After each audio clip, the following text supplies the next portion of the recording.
안녕하세요. 저는 면역학을 연구하는 신의철입니다. 오늘은 좀 재미있는 주제를 나눠보려고 합니다. 똑같이 바이러스에 그럼 몸에 들어왔는데 왜 누구는 심하고 왜 누구는 경하게 앓는가? 과학자들은 또 어떤 생각을 하고 면역학자들이 어떤 가설을 가지고 연구를 하는지, 왜 똑같이 바이러스에 노출됐는데 누구는 더 심하고 누구는 경한가 하면은 대번에 나온 건 이런 거예요. 면역이 약했나 보지, 면역이 셌나 보지, 그렇게 얘기할 수 있는 경우도 있습니다. 특히나 장기 이식을 받아서 면역 억제제를 드시는 분들, 항암 치료를 받아가지고 면역이 좀 약해져 있는 분들, 이런 분들은 사실은 그런 거에 합당한 얘기인 거고요. 또 더 조심하셔야겠죠. 정상적인 생활을 다 하는 어떤 일반 시민들, 일반 직장인, 학생, 이런 분들은 면역이 다 비슷하다고 이제 가정하에서 얘기를 한다면은요, 생각보다 가장 중요한 게 감염량입니다. 똑같이 엘리베이터에 탔다 하더라도 결국은 손을 거쳐서 하는지 어땠는지 모르겠지만 잴 수도 없어요. 사실은 바이러스가 이 사람은 100개가 들어오고 이 사람은 1000개가 들어왔는지, 이게 생각보다 이 사람을 경하게 앓게 넘어가게 하는지 중하게 앓고 넘어가는지를 굉장히 결정해주는 굉장히 중요한 요인입니다. 근데 이런 것들은 우리가 환자가 된 다음에는 잴 수도 없고 하다 보니까 이렇게 연구의 주제로 좀 하기 쉽지는 않은 것 같아요. 환자를 대상으로 어떤 우리가 의학 연구를 한다면은요. 이것이 굉장히 중요한 경우는요, 바이러스를 생쥐에다가 마우스에다가 이제 주사를 해서 실험을 한다고 치면은요, 정확히 양을 잰 바이러스를 여기 이 생쥐 10마리에는 바이러스 10개씩을 넣고, 그 다음 10마리에는 100개씩 넣고, 그 다음에 1000개씩 넣으면요, 아주 뚜렷하게 그 치사율이 딱딱 올라가는 걸 볼 수가 있습니다. 이건 우리가 이제 실험적으로 할 수가 있는 거니까 이제 그런 건데, 그러니까 만약에 이런 마우스 실험에 굉장히 익숙한 분이 계시다면 감염량이 그런 걸 결정해 주는 게 아닐까라고 쉽게 생각해 볼 수가 있는 거겠죠. 간과하기 쉽습니다. 왜냐하면 그냥 노출됐대, 이걸로 이제 넘어가기 쉬우니까요. 굉장히 무시할 수 없는 요인이다. 하지만 또 우리가 어떻게 보면 통제할 수 있는 건 아닌 건 하겠죠. 이런 건 가능하겠는 얘기가 되겠네요. 마스크를 쓴다거나 세정제를 하면은 설사 완벽하지 않아도 내한테 들어오는 바이러스의 개수라도 줄여주는 효과가 있다면 또 그건 또 의미가 있겠죠. 이제 이 다음 영역부터가 좀 더 이제 의학자들이 하는 연구가 됩니다. 그러면 누군 경하고 중한데 왜 그럴까?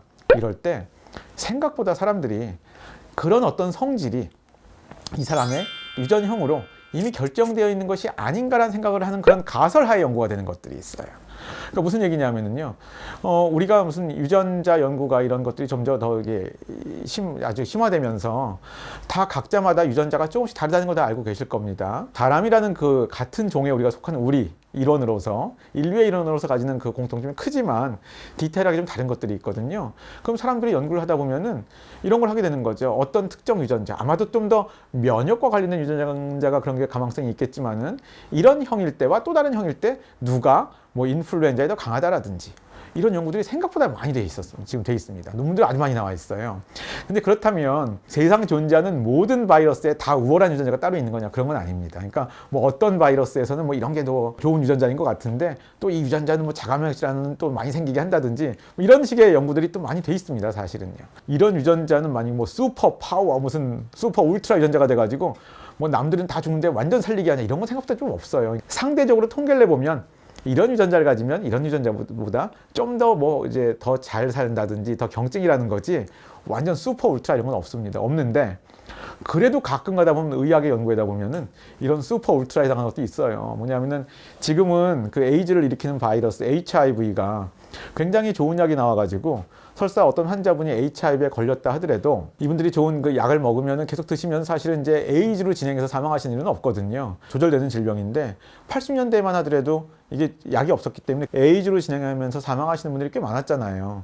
그랬는데 그때 의학자들이 연구를 해보니까 진짜 분명히 HIV에 걸렸는데 약도 없었지만은요, 전혀 HIV 감염자가 에이즈를 진행을 안 하는 거예요. 그런데 그분들을 자세히 보니까 이분들은 남들은 없는 HLA-B57이라는 유전자가 있는 거예요. 그래서 이런 것들이 아주 대표적인 사례입니다. 근데 이 HLA-B57이 흔한 유전자는 아니에요. 누구나한테 다 있는 건 아니고요. 가끔씩 있는 유전자인데요.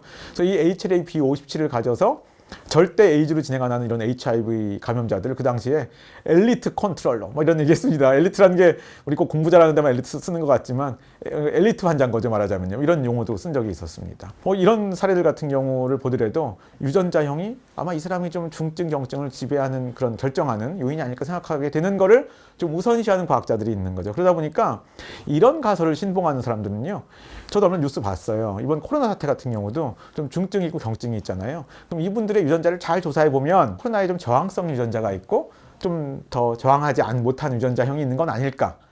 이제 이런 것들도 과학자들은 이런 연구를 하지만 이게 이제 꽝이 될 수도 있습니다. 코로나의 경증과 중증을 조절하는 유전자형은 굉장히 중요할 수도 있고 아닐 수도 있어요. 그러니까 만약에 진짜 안 중요하다면 이런 가설화에서 그걸 연구하는 분들은 나중에 꽝 되는 연구 결과를 얻을 수 있겠죠. 하지만 아무도 아직 모르는 겁니다. 그러니까 각자 과학자들도 이런 사태 때 연구하는 것들도 자신이 평소에 가진 가설과 좀 신봉하는 썰을 좀 이제에 따라서 영향을 좀 받는 것이죠. 그 사람의 운명을 결정짓는 게 유전자가 해주는 경우도 있다. 아무튼 그런 정도로 이제 요 말씀을 드리고요.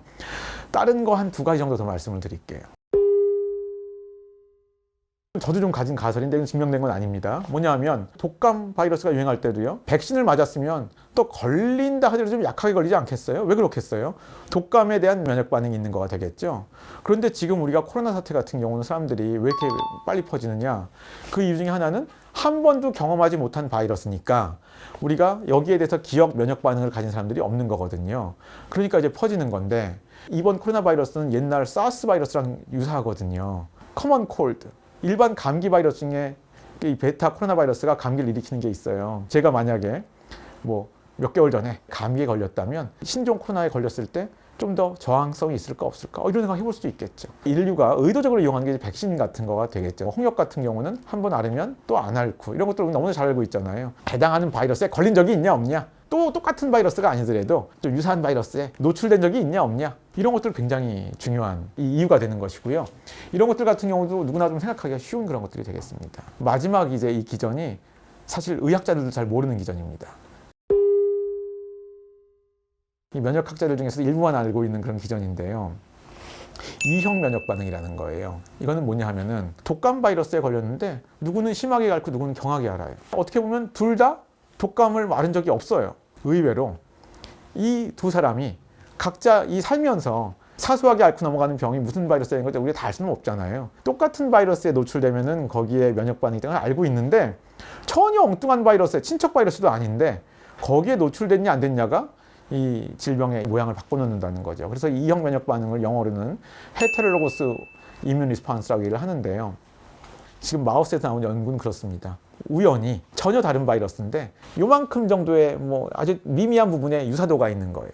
근데 거기가 바로 면역 반응의 핵심이 되는 거죠. 전혀 다른 바이러스지만 여기에 한번 노출되어서 생긴 그 기억 면역 반응이 전혀 다른 바이러스가 들어왔을 때 그 모양을 바꿔놓을 수도 있다. 대표적인 거가 제가 옛날에 논문을 봤던 건데, C형 간염 바이러스에 걸리면 대부분 무증상으로 넘어가거든요. 근데 어떤 분들은 굉장히 또 그래도 간이 깨지면서 심하게 앓는 분들이 계세요. 근데 이걸 자세히 봤더니 독감 바이러스에 걸린 적이 있냐 없냐에 따라서 이게 바뀐다는. 그럼 독감 바이러스와 C형 간염 바이러스는 전혀 친척 바이러스도 아니거든요. 근데 진짜 아미노산 9개를 된 굉장히 짧은 데만 약간 유사한 데가 있는 거죠. 과학이 여기까지 오면은요, 어떤 결론을 내는지 아세요? 우리가 이런 거는 이형 면역 반응을 마우스에서는 정교하게 할 수가 있거든요. 근데 우리가 과학자들이 이런 걸 연구하는 거는 왜 중증이 되는지 알아가지고 그거를 뭐 막게 하고 이러고 싶은 건데, 이 이형 면역 반응까지 이제 얘기가 오면은, 야, 그럼 이거 조절도 못 하는 거네. 안 건 좋은데 뭐 할 수 있는 게 없네. 약간 이런 생각이 들기도 하는 약간 좀 허무한 좀 논리기도 한데요. 아, 왜 똑같은 바이러스에 걸렸는데 누구는 더 아프고 누구는 덜 아프지? 이런 거에 대한 거를 한 4가지 정도로 말씀드렸어요. 요약을 하자면, 첫 번째는 감염량, 처음에 몸에 들어올 때. 두 번째는 유전자형, 이런 게 있겠고요. 세 번째는 그 바이러스나 친척 바이러스에 걸렸던 경험. 네 번째는 전혀 엉뚱한 바이러스에 걸렸던 경험. 제가 마지막 하나 좀 더 허무한 얘기 하나 해드릴게요. 좀 더 허무한 얘기. 아까 제가 시작할 때 이런 것들을 정교하게 하려면 마우스 실험을 한다고 그랬잖아요. 감염량 얘기하면서 뭐라고 말씀드렸죠? 처음 10마리에는 10개를 넣고, 그 다음 10마리에는 100개를 넣고, 그 다음 10마리에는 1000개를 넣었어요. 그러면은요, 확실히 1000마리를 넣으면 치사율이 훨씬 높습니다. 100개를 넣으면 치사율이 좀 더 낮고요. 뭐 10개를 넣으면 좀 더 낮아요. 근데 제가 지금 그룹으로 얘기했잖아요. 10마리를 찌르면은요, 아무리 또 치사율이 높은 상황에서도 한 마리는 또 살아남아요. 저용량을 넣는다 하더라도 한 마리 또 죽어요. 다 사는데. 자, 이거는 감염망도 똑같아요. 유전자형도 똑같아요. 과거의 질병 히스토리 똑같아요.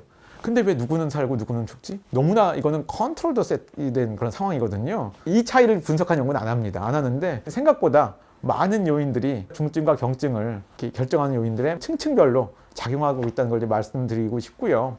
사실 오늘 이제 뭐 코로나 얘기는 말씀 안 드렸는데 이제 왜 뭐 노인들이 더 심하게 아픈가 이거에 대해서도 그냥 여러분들은 면역 반응이 약하니까 그렇겠지라고 생각하실지 모르겠는데요.